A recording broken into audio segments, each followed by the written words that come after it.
呢個小區嘅特色咧，都係嗰個方向好多都係向南或者向北嘅。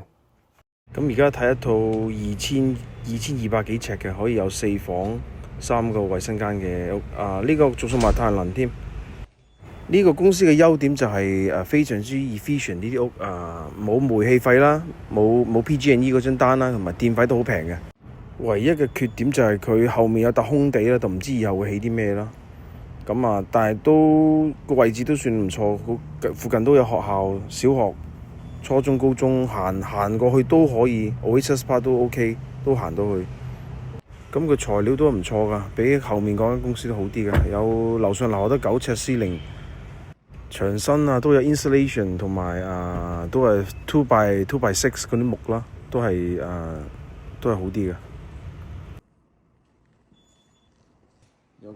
係啦，下面都有個套房啦，有個可以 shower 嘅浴室，同埋一個睡房，可以俾朋友或者老人家住。上面呢個廳呢，就係可以改做房嘅，就變咗4間房。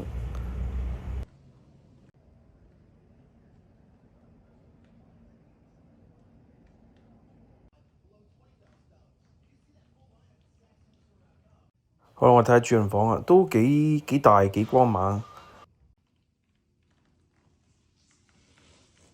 佢有兩邊有2個衣帽間，一個細啲嘅男士用嘅，另外一個大啲嘅女士用嘅。